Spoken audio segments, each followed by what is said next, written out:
చేసినటువంటి అర్హుల జాబితాను ప్రకటించడం జరిగింది. నిన్న డ్రా తీసింది. మరి అర్హుల జాబితాకి వెళ్ళి ఎంఆర్ఓ గారు మీరు ఎంతమందికి నిన్న ఇండ్లు ఇచ్చినారు అనేది స్పష్టం చేయాలని నేను ఎంఆర్ఓ గారిని అడుగుతాను.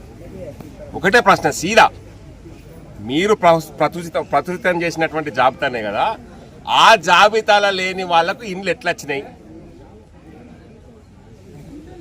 కారున్న వాళ్ళకి ఇండ్లు ఎట్లా వచ్చింది? కొడుకు ఉద్యోగం చేసే ఆయనకు ఇండ్లు ఎట్లా వచ్చింది? రిటైర్డ్ వ్యక్తులకు ఇండ్లు ఎట్లా వచ్చినాయి?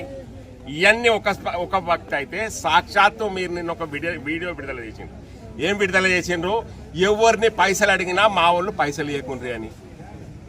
మీరు పైసలు ఇవ్వకుండ్రి అని ప్రజలకు విజ్ఞప్తి చేసే బదులు మీ కాంగ్రెస్ పార్టీ నాయకులను కట్టడి చేసే దమ్ము ధైర్యం మీ దగ్గర ఎందుకు లేదని నేను వివేకాన్ని ప్రశ్నిస్తా ఉన్నా.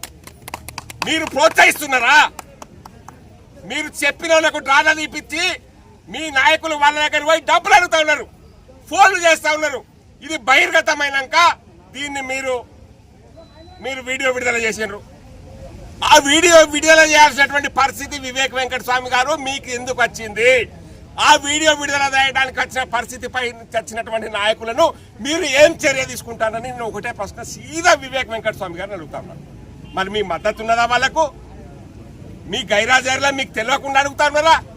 అడిగితే మరి మీరు వాళ్ళ మీద ఏం చర్య తీసుకుంటారు అనేది వివేక్ వెంకటస్వామి గారు స్పష్టంగా ప్రకటన చేయాలి.